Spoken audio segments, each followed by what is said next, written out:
درختوں کے پتے کھا کر جی رہے ہیں, درختوں کے پتوں کا سوپ پی کر جی رہے ہیں, افطاری میں پانی نصیب نہیں اور سحر میں پانا نصیب نہیں, ایسے حالات میں وہ زندگی گزار رہے ہیں. ایسے موقع پر ہماری ذمہ داری بنتی ہے کہ ان بھائیوں کے لیے ہم دعائیں کریں, ان بہنوں کے لیے دعائیں کریں, ان بچوں کے لیے دعائیں کریں, رات میں دعائیں کریں, دن میں دعائیں کریں, کیونکہ وہ ہمارے دعاؤں کے مستحق ہے.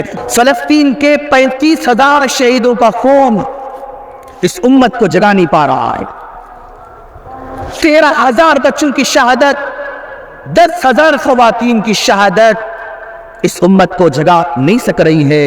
تو خطبے سے کیا جاگ سکیں گے, بیان سے کیا جاگ سکیں گے, سمجھ میں تو نہیں آ رہا ہے. سامعین کرام, آج یہودی جو ظلم کر رہے ہیں فلسطین والوں پر, خواتین پر, بچوں پر, یہ ظلم ان لوگوں کے لیے کوئی نیا نہیں ہے, ان سے خیر کی امید نہیں کی جا سکتی. اگر آج وہ عالمی عدالت کو نظر انداز کر رہے ہیں, سپر پاور کو وہ نظر انداز کر رہے ہیں, تو یہ ان کے لیے کوئی نئی بات نہیں, اس لیے کہ ان کے باپ داداؤں نے اللہ تبارک و تعالیٰ کے احکام کو بھی نظر انداز کیا تھا, بلکہ اللہ کی توہین کرتے ہوئے کہا تھا. اللہ کی توہین کرتے ہوئے کیا کہا, ان اللہ فقیر ونحن اغنیاء, ارے اللہ تو تمہارا فقیر ہے اور ہم لوگ مالدار ہیں. سنکتب ما قالوا, اللہ کہتا ہے جو کہہ رہے ہیں نا ہم اس کو لکھ کر رکھیں گے. تو یہ اللہ کی توہین کرنے والا آج یہ یہودی فلسطین کے معصوم بچوں کو قتل غارت گری کے سامنا کرا رہے ہیں اور ان پر بمباری سے تباہ کر رہے ہیں, خواتین کو تباہ کر رہے ہیں. تو یہ کوئی نئی بات نہیں, اس لیے کہ ان کے آبا و اجداد نے انبیاء کرام جیسے معصوم ہستیوں کا بھی قتل کیا تھا. اللہ گواہ دیتا ہے وَيَقْتُلُونَ النَّبِيِّينَ بِغَيْرِ الْحَقِّ, یہ ایسی قوم ہے, یہودیوں کی قوم ایسی قوم ہے جنہوں نے معصوم انبیاء کرام کو بھی نہیں چھوڑا بلکہ ان کو قتل کر دیا تھا. انبیاء کو قتل کرنے والے یہ خواتین کا کیا لحاظ رکھ سکیں گے, انبیاء کا قتل کرنے والے بچوں کا کیا خیال کر سکیں گے. جس میں سمجھنے کی بات ہے, آج فلسطین جل رہا ہے جہاں پر 23 لاکھ لوگ بے گھر ہو چکے ہیں, 23 لاکھ لوگ بے گھر ہو چکے ہیں, 80% اسکول تباہ ہو چکے ہیں, 36 دواخانوں میں سے 26 دواخانے مکمل تباہ ہو چکے ہیں, صرف 10 دواخانے برائے نام کام کر رہے ہیں. 227 مساجد کو شہید کیا گیا, 227 مساجد کو شہید کیا گیا.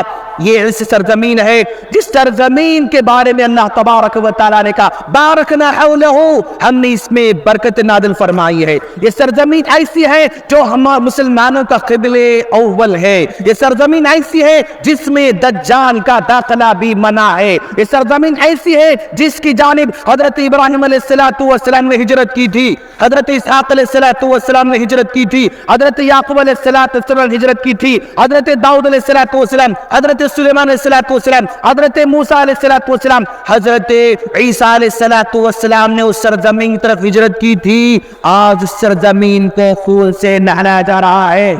جب اتنی مقدس سرزمین کو خون سے نہلایا جا رہا ہے, دنیا کے 57 مسلم ممالک اپنے زبان کو تالا لگا کر بیٹھے ہوئے ہیں, کوئی زبان کھولنے تیار نہیں. اگر زبان کھول بھی رہا ہے تو اخباری بیان بازی کے علاوہ کچھ نہیں.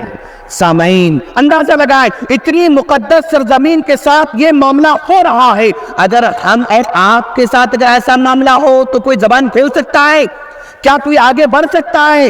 کوئی آگے بڑھنے والا نہیں. ایسے موقع پر ہماری ذمہ داری بنتی ہے کہ ان بھائیوں کے لیے ہم دعائیں کریں, ان بہنوں کے لیے دعائیں کریں, ان بچوں کے لیے دعائیں کریں, رات میں دعائیں کریں, دن میں دعائیں کریں, کیونکہ وہ ہمارے دعاؤں کے مستحق ہے. جن کو کھانا نصیب نہیں, درختوں کے پتے کھا کر جی رہے ہیں, درختوں کے پتوں کا سوپ پی کر جی رہے ہیں, افطاری میں پانی نصیب نہیں اور سحر میں پانا نصیب نہیں, ایسے حالات میں وہ زندگی گزار رہے ہیں.